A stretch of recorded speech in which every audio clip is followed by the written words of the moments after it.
buat pemerintah kadang Bala Longkoa harus diperhatikan, utamanya adalah para pejabat-pejabat yang merasa adil, tidak adil.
Assalamualaikum warahmatullahi wabarakatuh.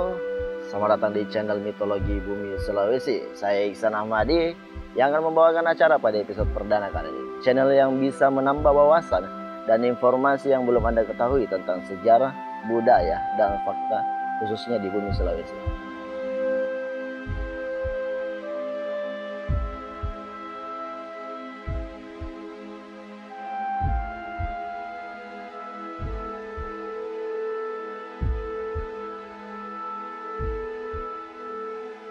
Bajeng adalah salah satu kecamatan yang cukup luas di wilayah Kabupaten Goa yang terletak di sebelah utara Sungai Minahasa, ibu kota Kabupaten Goa. Sebuah wilayah yang mungkin sudah tidak seterkenal masa lampau dan tidak banyak yang tahu bahwa Bajeng beberapa ratus tahun lalu sangat berpengaruh di Nusantara, khususnya di Kerajaan Goa yang sudah terkenal sampai ke Eropa.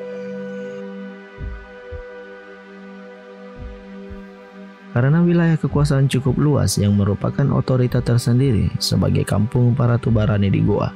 Tubarani maksudnya adalah para kesatria Goa yang dipimpin oleh Karaeng Loeri Bajeng. Di masa lalu Bajeng memiliki pasukan elit yang bernama pasukan 40, yang artinya pasukan 40, yang oleh panglimanya bergelar Adipam Bajeng. Karaeng Loeri Bajeng sebagai pemimpin di wilayah tersebut memiliki tempat tinggal untuk keluarganya yang disebut Bala Longkoa Bajeng. Berdiri kokoh di atas tanah dengan luas kurang lebih 1 hektar. Bala Longkoa Bajeng adalah salah satu rumah di wilayah Kerajaan Goa yang dibangun sekitar abad ke-13, dibangun di masa kekuasaan Karaeng Loeri Bajeng. Bala Longkoa mempunyai bentuk seperti bangunan adat pada umumnya di wilayah Goa, bangunan yang bisa dibilang hampir keseluruhan menggunakan bahan baku kayu. Bahan baku kayu yang digunakan untuk membangun adalah kayu jati. Konon, kayu jati bisa bertahan ratusan tahun dan terbukti sampai saat ini. Bala Longkoa Bajeng masih berdiri kokoh dengan segudang sejarah yang telah dilewatinya. Dikarenakan sudah tidak ada lagi pemimpin di wilayah Bajeng, kini Bala Longkoa Bajeng hanya tinggal cerita dan dijadikan tempat mengadakan tradisi Gaukantu Bajeng. museum, atau tempat penyimpanan barang antik bekas dari masa lampau. Di Balai Lumpur Bajeng setiap tahun diadakan upacara adat ritual Gaukan Tubajeng, sekaligus acara kemerdekaan pengibaran bendera merah putih. Story yang sebenarnya cukup unik, karena semua orang tahu bahwa di Indonesia merdeka pada tanggal 17 Agustus 1945. Sedangkan di Bajeng 3 hari lebih dulu merdeka, tepatnya 14 Agustus 1945. Artinya, Bajeng lebih dulu merdeka dibandingkan dengan Jakarta yang diproklamasikan oleh Presiden Soekarno. Assalamualaikum. Waalaikumsalam warahmatullahi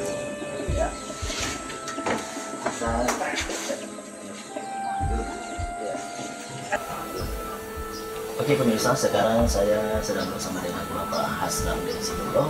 Beliau adalah sekretaris Yayasan Balai Lumpur Bajeng dan juga sebagai ketua lembaga bela yang mungkin bisa membantu menceritakan tentang sejarah singkat Balai Lumpur Bajeng. Oke, terima kasih. Jadi tahun itu 1814 didirikanlah Balai Lumpur, tepatnya di Panrangan, di sekitar Barasa. Di Bumarania. Jadi di sana pertama didirikan Balai Lumpur. Iya.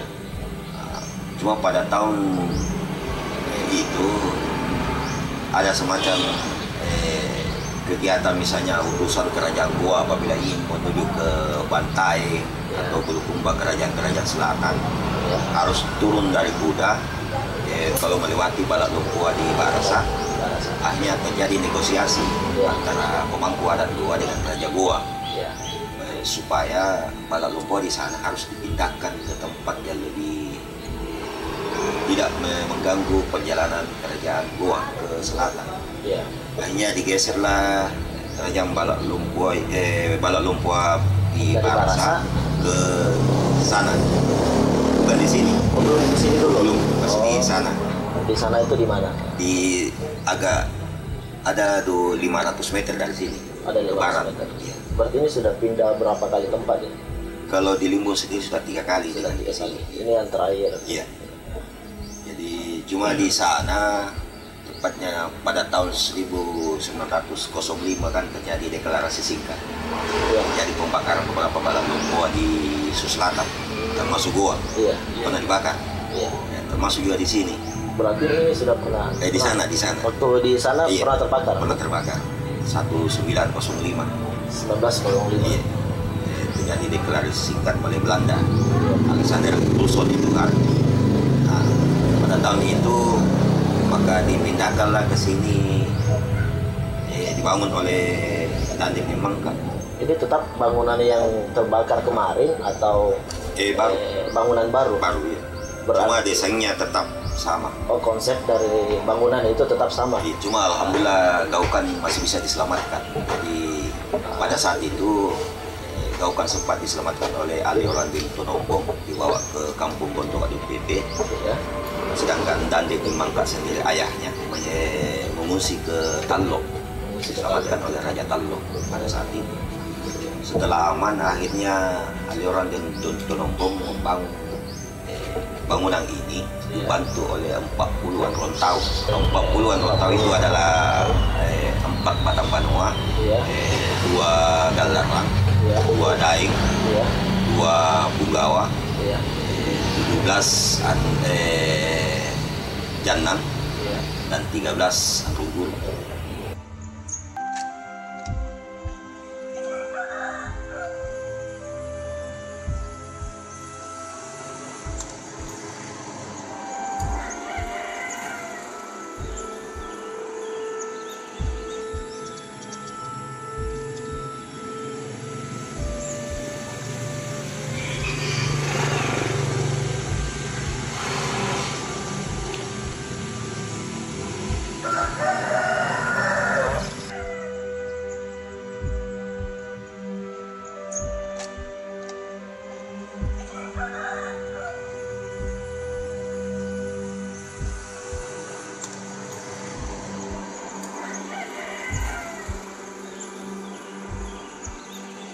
Apa yang menjadi harapan Bapak pemerintah atau masyarakat setempat tentang Balai Lumpur Bajeng?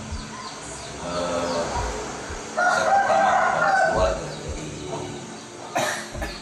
buat keluarga marilah kita mencintai dan memelihara apa yang ditinggalkan oleh orang tua. Jadi Bala Longkua dan Gokanya adalah semacam peninggalan mereka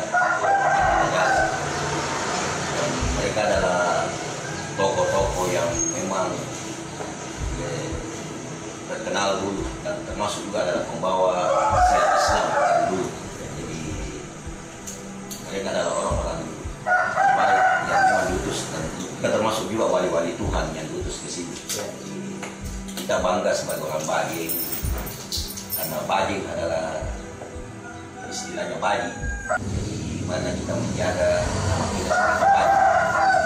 Jadi buat pemerintah dan Bala Longkua harus diperhatikan, utamanya adalah para pejabat-pejabat yang berasal dari Bajing dan tidak Bajing. Terima kasih. Kekuasaan Bajang dengan sejarah yang kaya dan cerita yang cukup melegenda dari leluhur, seharusnya Bala Longkua Bajang bisa dilestarikan dengan baik oleh pemerintah dan dukungan masyarakat sekitar. Setidaknya Bajang bisa berpengaruh besar di Goa seperti beberapa ratus tahun silam. Dengan kondisi yang tampak sekarang, bangunannya yang seperti rumah tua tak diurus, membuat mungkin wisatawan dalam negeri ataupun mancanegara kurang tertarik untuk berkunjung. Padahal dari sejarah dan cerita yang sangat kuat, Bala Longkua yang semakin tiap tahunnya harusnya semakin bernilai tinggi ketika diperhatikan dengan baik, bukan hanya dijadikan tempat penyimpanan benda pusaka atau upacara adat saja. Saya Iksan Ahmadi, pamit undur diri. Sampai jumpa di episode berikutnya di channel Mitologi.